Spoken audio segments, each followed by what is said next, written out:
Alors, oui, le sujet de mon intervention, c'est la politique monétaire hybride et mixte aussi, c'est ça l'idée derrière cet adjectif. J'espère de vous bien présenter ce sujet aujourd'hui. Et la motivation derrière une telle intervention, elle est née grâce à Alexandre, qui a proposé de faire une intervention euh, pour aborder la question de si l'économie russe, une autre économie, pourrait se développer et croître dans une situation où on a des taux d'intérêt élevés. C'est un défi très intéressant pour les économistes, surtout pour les économistes pratiquants, même si mon intervention est plutôt conceptuelle, mais elle fait toujours référence à des particularités qu'il est important de prendre en compte quand on considère ce sujet, donc les caractéristiques pratiques de l'économie russe. Euh, alors, l'idée de départ de cette intervention, plutôt une question de départ, c'est à quel point euh, la- les objectifs de la Banque centrale russe et le modèle de la politique monétaire de cette banque, à quel point ces deux éléments sont dynamiquement accordés l'une à l'autre dans le temps. Et la seconde question, conceptuelle elle aussi, si nous répondons d'une autre manière à cette question de l'accord dynamique entre les politiques, quelles sont les conséquences, quelles sont les conclusions plutôt pour le développement économique de la Russie. Peut-être tout va bien et Madame Nabiullina, c'est vraiment la meilleure banquière de l'Europe, la chef de la Banque centrale russe. Je ne voudrais pas rentrer dans les polémiques pour comprendre qui a raison, qui n'a pas raison, mais je voudrais me concentrer, me focaliser sur des aspects fondamentaux et conceptuels pour ensuite euh, comprendre qu'est-ce que cela veut dire pour l'économie russe et pour comprendre qu'est-ce qu'on peut faire, comment est-ce qu'il faut agir. Il y a quatre questions que je voudrais discuter. Pendant cette intervention, la première partie de ces questions elle n'a pas besoin d'être expliquée de manière détaillée, mais il y a un nombre de points que je voudrais souligner. Et le premier point, c'est les outils de la politique monétaire de la Banque centrale russe. Et l'idée, c'est de comprendre à quel point ces outils répondent aux défis auxquels fait face l'économie russe, surtout dans le cadre des sanctions beaucoup plus fortes qui vont briser les chaînes d'approvisionnement. Euh, Cela touche un vaste nombre de secteurs depuis 2022 et c'est toujours un problème considérable. Il faut également prendre en compte les risques des sanctions secondaires et les difficultés liées à l'approvisionnement euh, des, euh, des produits, pas seulement des produits militaires, parce que là, tout va bien pour la Russie, mais en ce qui concerne les produits pour soutenir ces passages étroits des chaînes d'approvisionnement, ça c'est assez compliqué. Et je suis vraiment ravie devoir reporter mon intervention à aujourd'hui parce que je pense que l'intervention de Dmitri a bien préparé ma présentation en soulignant les différents éléments problématiques. Est-ce qu'on peut euh, analyser et traiter ces points problématiques à travers macroéconomie? C'est ça ma question. Alors, la Banque centrale russe détermine comme l'objectif principal de sa politique monétaire, c'est d'assurer la stabilité de la politique financière et assurer le bien-être financier des des Russes, des citoyens russes. Il y a 5 principes de cette politique monétaire. J'en analyse 4 ici sur ce diapositive. Donc, tout d'abord, la Banque centrale russe utilise en tant qu'outil clé le taux directeur. C'est quelque chose de tout à fait normal, c'est quelque chose qui est fait dans beaucoup d'autres pays du monde. Ensuite, la banque russe euh, va essayer de gérer euh, la demande antérieure et l'inflation. Donc, en changeant ce taux directeur, la Banque centrale va influencer le dynamique des taux d'intérêt en économie. Donc, c'est une politique monétaire plutôt orthodoxe où on essaie d'influencer la demande en utilisant les outils du marché monétaire pour combattre, pour limiter l'inflation qui est l'indicateur clé intéressant la Banque centrale. Et ensuite, on peut dire que c'est une politique basée sur des règles. Euh, Elle est basée sur des modèles. Les modèles sont pas très mauvaises, pas très mauvais. Donc, on ne pourrait pas dire que la Banque centrale utilise des modèles déjà démodés dans le mainstream économique d'aujourd'hui. Et c'est par l'analyse des modèles que j'ai structuré mon intervention. La Banque centrale russe utilise plusieurs modèles différents et je voudrais me focaliser sur les outils les plus développés qui participent à la prise de décision de la Banque centrale quant au taux directeur. Donc ici, le noyau, c'est le modèle de prévision trimestrielle qui comprend 4 blocs assez traditionnels, je pense, des modèles de prise de décision. Donc, il y a tout d'abord la demande globale, l'offre globale, la règle de Taylor qui permet de prendre des décisions en ce qui concerne la rectification du taux directeur. Et tout cela est également complémenté par les modèles BEVAR, dont la base théorique, ce sont les modèles des SGE, y compris du type de Keynes, donc pour répondre aux besoins d'adaptation au processus économique. La logique principale, la logique générale de la Banque centrale est démontrée sur ce graphique. Ici, nous voyons tous les liens, mais il ne faut pas qu'on analyse tous ces liens aujourd'hui. Je voudrais juste attirer votre attention sur le fait que si l'on parle de l'inflation, elle dépend de 2 facteurs. Au moins, c'est la demande et l'offre sur le marché. La Banque centrale se focalise sur la demande et du point de vue de l'offre, on ne voit qu'un lien qui est pris en compte par la Banque centrale du point de vue de l'impact de sa politique.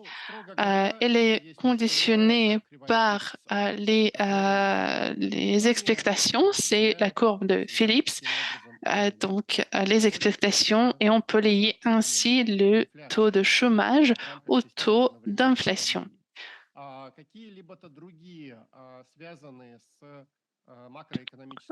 D'autres facteurs liés d'autres liens du macroéconomie ne sont pas pris en compte dans ce graphique. Alors, quelques observations intermédiaires. Tout d'abord, l'analyse des modèles utilisés par la Banque centrale, les modèles de prise de décision, permet de dire que la Banque centrale se sert applique une politique monétaire orthodoxe, donc traditionnelle, et en même temps, euh, il est attaché d'une manière tout à fait louable à la préservation de cette politique et au respect de ses principes clés. Tout d'abord, l'outil principal, c'est le taux directeur. À la base de la prise de décision, il y a les modèles macroéconométriques structurels néoclassiques la règle de Taylor est en des équations principales. Elle lie les elle lit donc les décisions sur le taux directeur avec la déviation de l'inflation du cible et l'écart du PIB. Alors la question, quel est cet écart du PIB et à quel point, en ce qui concerne la production réelle, à quel point elle est variable, cet écart du PIB, dans les politiques monétaires s'il ne change pas. C'est une chose et c'est le cas dans la politique de la Banque centrale parce que l'évolution de production réelle est représentée par une équation très très simple.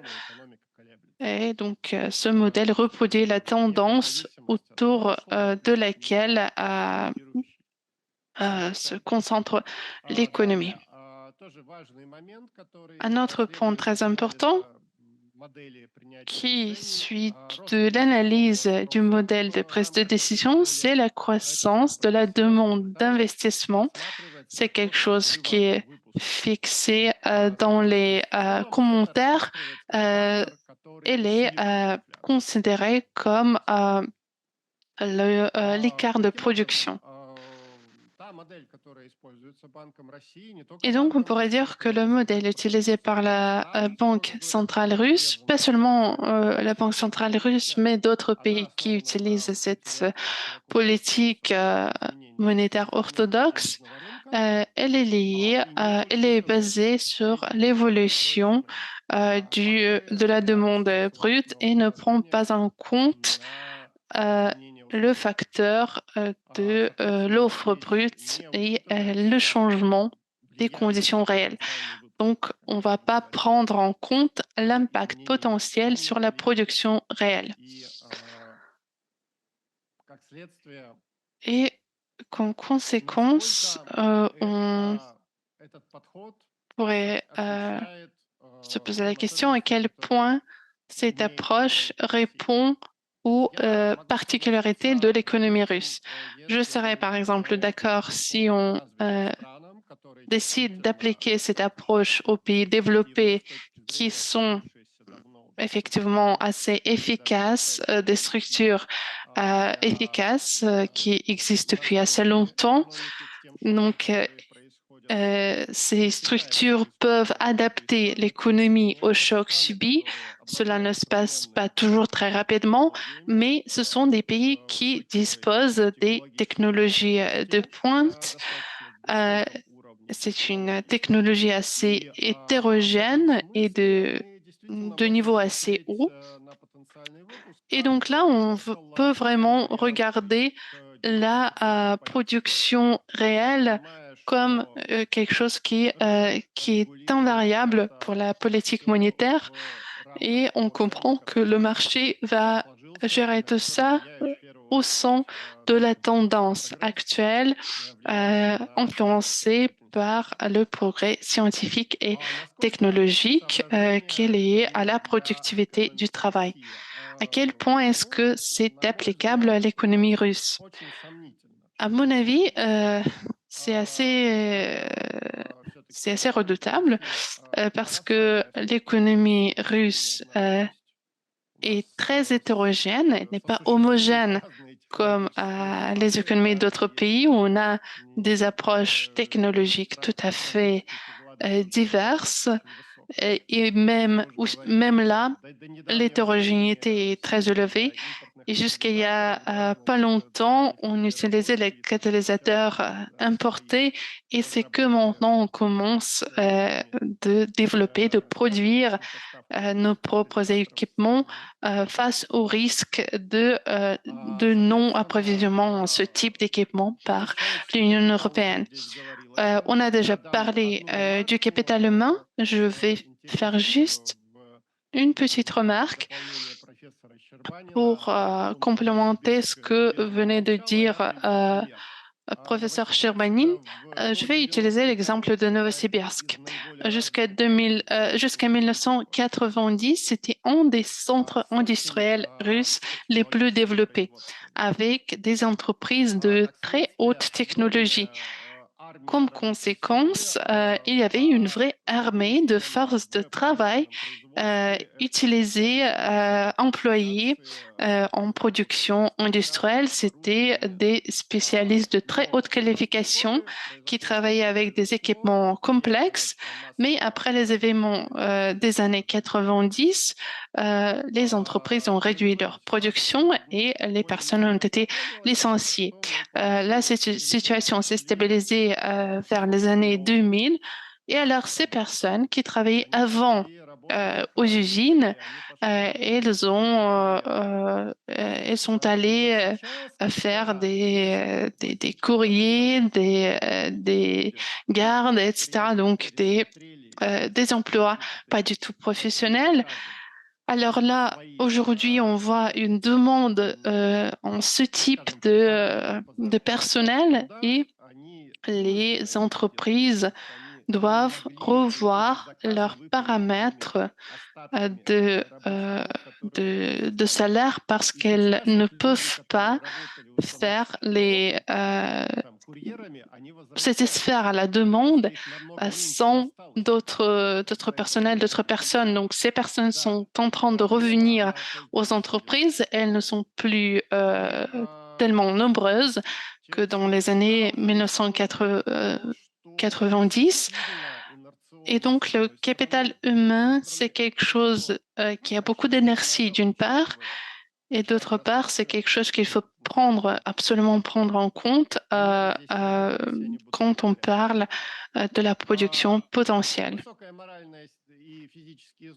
Ensuite, la détérioration physique et morale des fonds de roulement.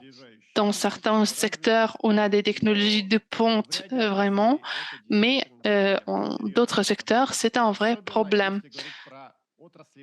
Surtout si l'on parle des secteurs de base tels que l'industrie automobile. Les questions principales pour l'économie russe sont liées à la possibilité de commencer une croissance économique liée aux défis posés au secteur de construction automobile. Si le gouvernement arrive à rééquiper l'industrie automobile, alors on aura une réponse positive. Si ce n'est pas le cas, il y aura des problèmes très, très graves. Les failles dans les chaînes d'approvisionnement, on en a déjà parlé. Le manque disponibilité des capitaux pour certaines entreprises. L'économie russe est au niveau le plus bas du modèle solo. En plus, on a un nombre de facteurs d'inefficacité qui ne nous permettent pas de réaliser complètement notre potentiel de point de vue de productivité de travail. Et en fait, la poussée, le lancer de l'industrie de bois démontre qu'on a ce potentiel de croissance, de productivité, de travail. Et Alexandre Chirov va peut-être confirmer mes paroles parce qu'il en a parlé lors d'une intervention l'année passée. Il y a d'autres arguments aussi qui sont en cause, mais il faut prendre ça en compte. Donc, qu'est-ce que je veux vous dire ici? C'est que l'économie russe a un retard évident en productivité par rapport à son niveau de potentiel atteignable. Et l'une des raisons ici, c'est le manque d'investissement, donc dans les technologies, donc tout le complexe d'investissement. Et cela nous amène à une situation où d'ignorer les impacts de différents facteurs de politique monétaire sur le potentiel, ce serait absurde. Donc, très brièvement, les bases de cette politique monétaire hybride, de quoi est-ce qu'on parle ici? Donc, si l'on considère les approches traditionnelles aux problèmes liés à l'inflation, à la stimulation de marché de l'emploi, donc là, nous avons soit cette partie-là, donc la demande, l'offre, l'interaction qui détermine cette rupture entre les deux, et l'inflation ou la déflation. Donc là, c'est ce qui va avoir un impact sur le niveau des prix général. Ou alors, on a ces trois éléments-là, monétaristes plutôt, donc la masse monétaire, la masse de marchandises, de produits, et la rupture entre les deux qui détermine donc le niveau de prix. La politique hybride nous dit qu'il faut le considérer dans l'ensemble. Et deuxièmement, prendre en compte le fait que si l'on essaye d'influencer l'offre, on peut aussi atteindre ces objectifs en termes d'inflation. Et donc là, pour avoir une petite discussion, on pourrait se poser la question sur l'offre de la monnaie. Est-ce qu'elle amène toujours une croissance de l'inflation? Donc, moi, je dirais que non, parce que cela dépend de la situation. Il y a des stimuli qui peuvent être présentés en termes de politique monétaire et qui ne sont pas présents pour l'instant. Donc, je pense que c'est quelque chose qui pourrait diminuer les coûts, les frais des entreprises et donc le niveau des prix. Qu'est-ce qui se passerait si on élargit la production? Donc, les entreprises vont voir leurs coûts baisser. Et en même temps, nous savons que ces stimuli monétaires, elles seront élargis dans l'économie. Donc, il y aura plus d'offres de monnaie et donc on peut avoir une certaine tension au niveau des coûts de production. Donc, par exemple, les ressources qui vont être redistribuées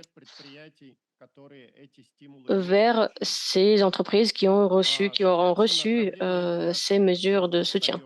Donc la problématique de l'inflation reste présente, mais c'est le facteur qui est important ici, c'est de savoir si on alloue les subventions aux secteurs qui peuvent effectivement produire une augmentation de l'offre équivalent ou dépassant la demande générale. Donc, dans ce cas-là, il n'y aura pas beaucoup plus d'inflation. Et en même temps, si ces stimuli seront utilisés pour élargir ces goulots d'étranglement, C'est des exemples de secteurs particuliers, mais par exemple, on a beaucoup parlé ces derniers temps des œufs de poule où les prix ont augmenté très vite et il y avait des nouvelles chaînes d'approvisionnement en provenance de la Turquie et d'autres pays pour justement faire baisser ces prix sur le marché intérieur. Donc, nous voyons qu'il y a des facteurs, qui nous amènent à penser que si euh, ces moyens qui sont alloués aux certains secteurs seront alloués d'une manière sélective, ça peut amener à une réduction de coûts, un élargissement de l'offre des produits sur le marché interne, antérieur. Donc, cela peut avoir un impact négatif, donc faire baisser l'inflation. Et en même temps, si l'on parle du modèle de base de la politique monétaire et des tentatives de l'élargir pour prendre en compte ces liens que j'ai exposés précédemment, qu'est-ce qu'on doit prendre en compte? Donc, tout d'abord, il faut prendre en compte la dépendance de la dynamique de rendement potentiel des investissements dans le R&D notamment.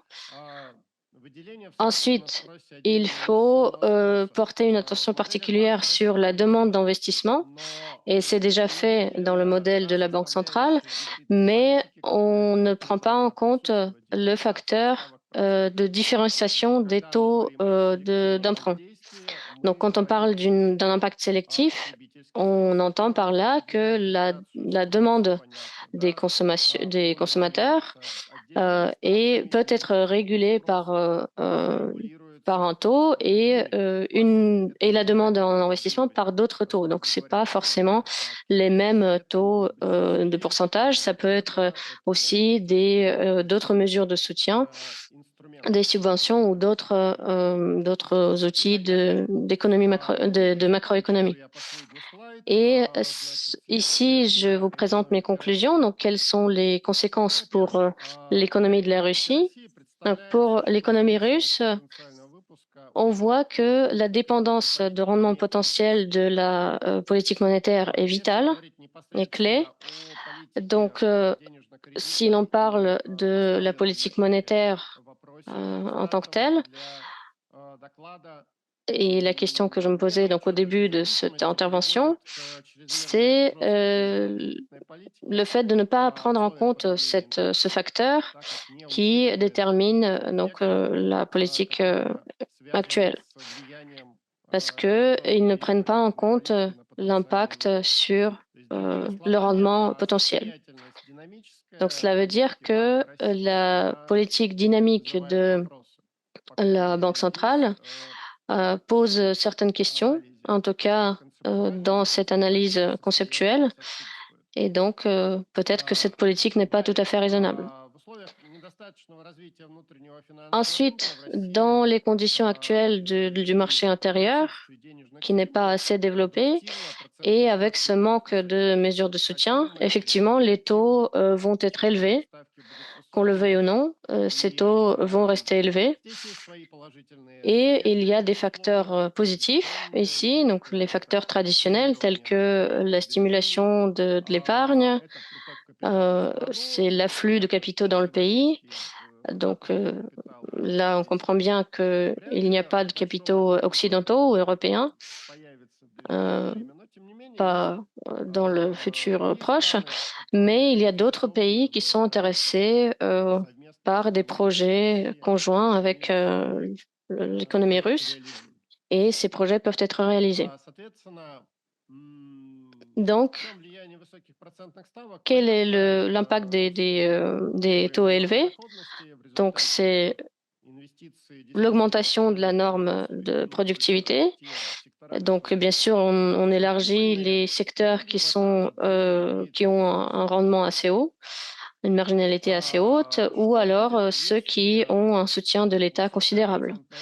Et si l'on voit ce taux élevé dans l'avenir, là, les pronostics de la plupart des économistes sont assez pessimistes, c'est-à-dire qu'il y aura de plus en plus de retard par rapport aux pays développés en termes de technologie, en termes de compétitivité. Et donc, cela amènera à une dévaluation de la monnaie russe et des risques d'inflation à l'avenir. Donc, qu'est-ce qu'on peut faire ici? Il y a deux solutions possibles.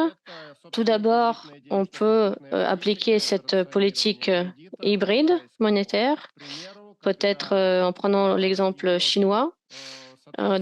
Quand on divise, on va dire, le refinancement des banques par rapport à leur crédit sur la demande des consommateurs et de l'autre côté, l'investissement, le crédit pour l'investissement, surtout pour les projets qui ont une importance particulière pour l'État. Une autre solution, si on refuse d'appliquer ce modèle, on doit quand même prendre en compte l'impact sur le rendement potentiel de cette politique qui est assez rigide et qui freine la croissance économique. Donc l'alternative ici, et c'est ce que notre Banque centrale déclare à chaque fois, c'est que ces objectifs doivent être remplis par le budget de l'État.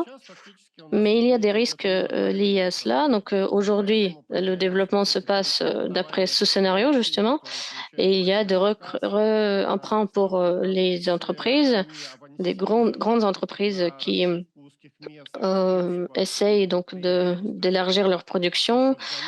Ils cherchent des alternatives en termes d'approvisionnement.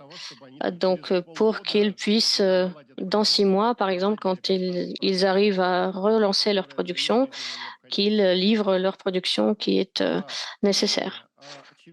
Et en même temps, on voit que dans ces conditions de déficit budgétaire, on aura de plus en plus de charges en termes de dette et il y aura moins de secteur privé dans ce marché de crédit. Donc, il y aura des taux encore plus élevés sur le marché de la monnaie, sur le marché monétaire. Il y aura de plus en plus de présence de l'État dans l'économie. Et cela, je pense, n'est pas tout à fait souhaitable. Et en même temps, la logique principale, on va dire, de ces conclusions nous amène à penser que il faudrait, pour la Banque centrale russe, si elle préfère garder cette politique assez large, sans sélectivité, au moins de prendre ces facteurs en compte et peut-être revoir certaines conclusions, certaines décisions, ou alors, ce qui me semble plus raisonnable, ce serait de passer à une politique plus sélective qui prendrait en compte le niveau de la politique fiscale et de la politique monétaire. Voilà ce que je voulais vous dire. Heureux de répondre à la question. Merci beaucoup pour cette présentation qui appuie là où ça fait mal dans la politique monétaire de la Russie. Je voudrais souligner à cette étape un point, c'est que l'attitude de la Banque centrale résume en fait un enseignement peut-être de 30 ans dans les universités russes qui ont amené le système éducatif à se tourner totalement sur l'économie standard. Et là est le mal, et je ne vois pour l'instant aucun moyen de faire changer ces choses-là, donc aucun moyen de recruter dans les établissements bancaires et à la Banque centrale des personnes qui comprennent l'économie comme vous nous l'avez présenté. Est-ce que nos collègues sur cette question ont aussi des réactions? Je laisse la parole donc à la salle et aux ondes. Oui, je voulais juste poser une petite question par rapport à la terminologie. Est-ce que je comprends bien que la politique hybride Oui, mais moi je l'ai en c'est de fait une politique sélective en termes d'allocation d'emprunt, de crédit. Donc, est-ce que ma compréhension est bonne? C'est-à-dire qu'il faut sélectionner des taux proposer des taux préférentiels peut-être à certains secteurs. Est-ce que je vous ai bien compris? Pas tout à fait. En ce qui concerne la politique hybride, ce que j'entends par là, c'est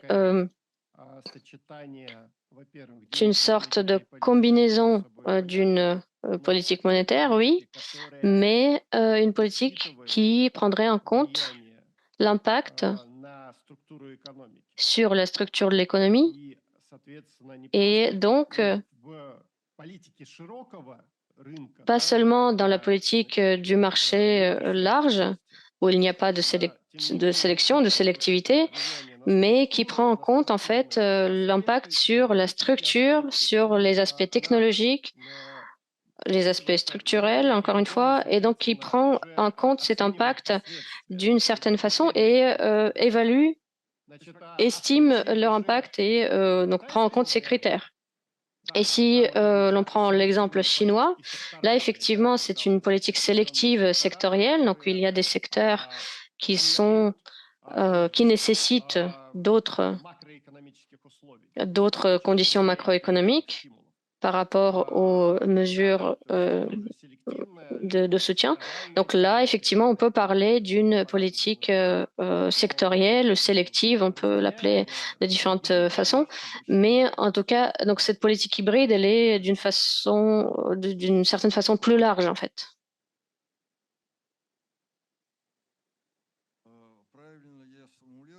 Donc, Trois collègues voulaient prendre la parole. Donc, la politique hybride, c'est une politique sélective plus ou alors qui réalise des priorités macroéconomiques en termes sectoriels et peut-être en termes territoriaux. Oui, ou en tout cas, elle prend ces facteurs en compte. Et donc, en fait, la Banque centrale essaye de faire cela. En tout cas, l'aspect régional, elle essaye de les prendre en compte en copiant, en fait, la logique de Federal Reserve. Mais en tout cas, la Banque centrale russe, effectivement, a beaucoup d'intellectuels dans leurs équipes et je sais qu'ils ont des priorités qui ont été définies, mais ils ignorent en fait ces changements structurels et c'est pour cela que la Banque centrale divise en fait sa responsabilité. Donc elle est responsable pour la stabilité des prix, la stabilité monétaire, et l'autre secteur, on va dire, c'est la responsabilité du gouvernement. Et s'il n'y a pas de limite financière, ce serait raisonnable. Mais là où on a des limites budgétaires très sérieuses, ça pourrait s'avérer un piège. Voilà le problème. Merci. Oh, je passe la parole à Oleg. Est-ce que Oleg m'entend? Oleg Janovic? Oui, oui, je vous entends. J'ai beaucoup aimé cette intervention. Donc en fait, il y a 3 ou peut-être 4 ans, j'ai travaillé sur une thématique assez proche. Je parlais du targeting inflationniste en Russie, donc comment il est organisé, on va dire. Donc les conclusions sont assez proches également. Donc nous avons en quelque sorte complété les interventions l'un de l'autre. Donc moi, je parlais aussi de la demande, j'ai parlé un tout petit peu de l'offre en termes de potentiel de rendement. Et justement, c'est assez bizarre qu'il ne soit pas pris en compte. Donc, nous ne prenons pas en compte les innovations qui pourraient être utilisées pour élargir justement l'utilisation de différents facteurs de production, etc. Donc, Et d'ailleurs, par rapport à la règle des Taylor, ce que je pourrais ajouter, c'est que quasiment toutes les banques centrales, d'une certaine façon, incluent cette règle dans leurs calculs.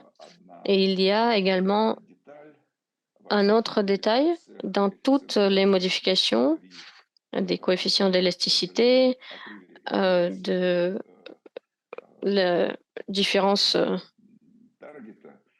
de l'inflation par rapport à la cible. Ce coefficient dépasse le coefficient d'élasticité lors d'une rupture de rendement. Donc, en fait, il y a une sorte de changement. Donc, en fait, on prend en compte plus les facteurs qui poussent l'inflation. Et je pense que c'est une mesure qui n'est pas raisonnable dans toutes les situations. Mais de fait, il y a certaines erreurs, je dirais, par rapport à la régulation de la demande. En fait, il y a bien sûr ce cible de l'inflation, mais il y a aussi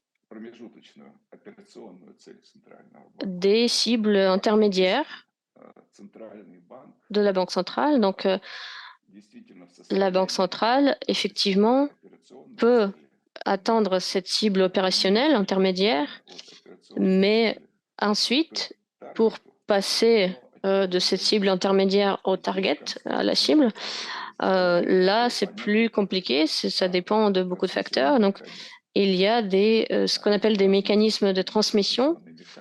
Donc, ce mécanisme de transmission, s'il est efficace, on peut le faire et l'économie va arriver de cette cible intermédiaire au target d'inflation. Mais si cette chaîne de paramètres dans le mécanisme de transmission, en fait, cette chaîne prend en compte toute une série de paramètres qui n'étaient pas pris en compte par les banques centrales jusqu'alors. Donc, ce sont les risques.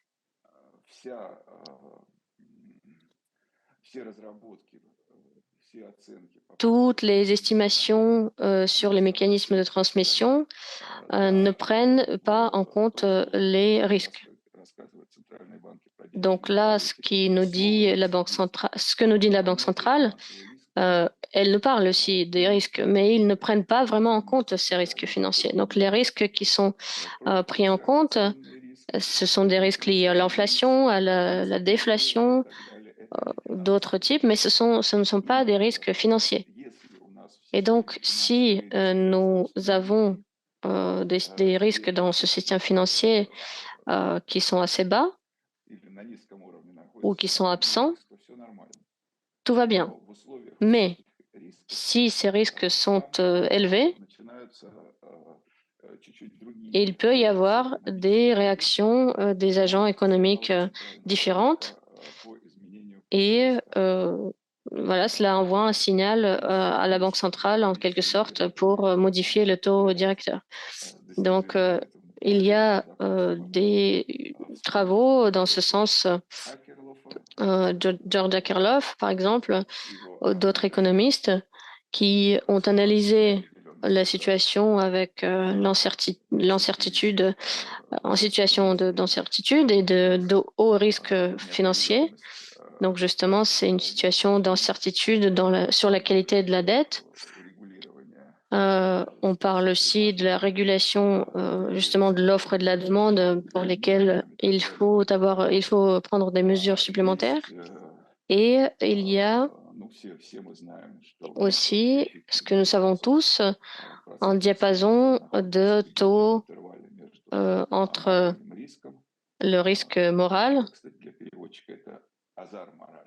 au hasard moral, merci, et le risque d'une sélection négative. Donc, nous sommes dans cette fourchette, on va dire, de possibilités de régulation dans ce diapason. Donc, Si nous avons, par exemple, là c'est difficile de dire en fait, mais si l'on revient à l'année 2020-2021, on avait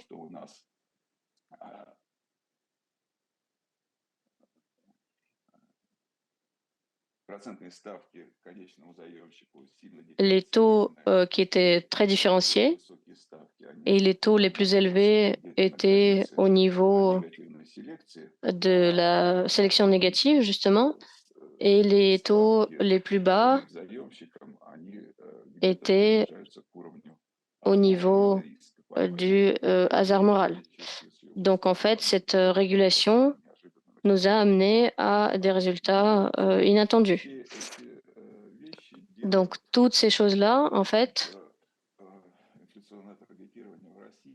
rendent inefficace ou pas assez efficace cette régulation en Russie. Donc, la conclusion que je peux faire, et d'après ce que je me rappelle, elle portait justement sur plus de sélection, plus de sélectivité. Donc là encore, une fois, on est assez proche dans nos conclusions.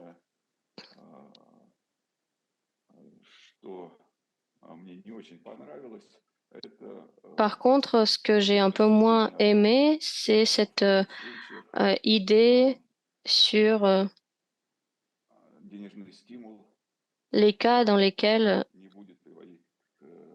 les mesures de soutien n'amènera pas aux effets d'inflation. Donc, ce que je n'ai pas aimé, c'est la compréhension de la monnaie, qui est la base de ce type d'idée. Donc, effectivement, dans beaucoup de pays, quand on parle de financement de la croissance, on voit la monnaie comme une somme de porte-monnaie où on peut puiser. Donc, on prend par-ci, par-là pour trouver des ressources pour financer la croissance. Mais ce n'est pas tout à fait la bonne compréhension de la monnaie. Parce que la monnaie, c'est quelque chose qui peut être utilisé beaucoup de fois, c'est pas usage unique. Donc, il faut prendre en compte non seulement l'utilisation première des ressources financières, mais aussi sur comment ces ressources vont circuler pendant une certaine période de temps. Donc, je pense que le système monétaire doit être compris non pas comme une somme de porte-monnaie, mais plutôt comme des flux, des vannes, des pompes. Et en fait, là, on arrive à d'autres conclusions.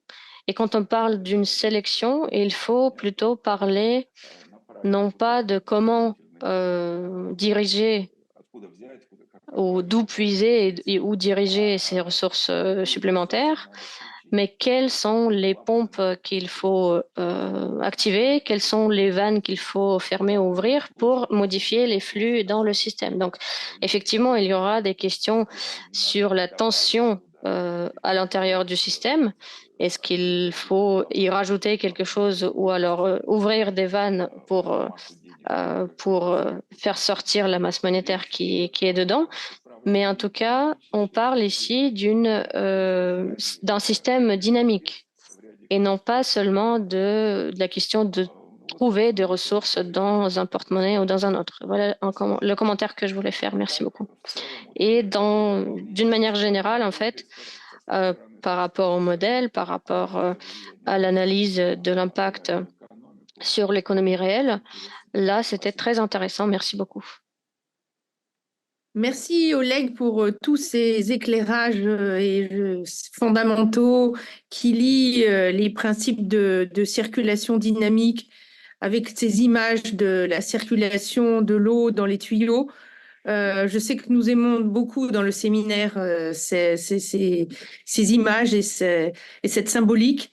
Elle est facile à comprendre et je reste persuadée que si on expliquait comme ça l'économie dans les universités ou dans les instituts, on aurait moins de problèmes avec nos banques centrales, que ce soit en Russie ou dans les pays européens.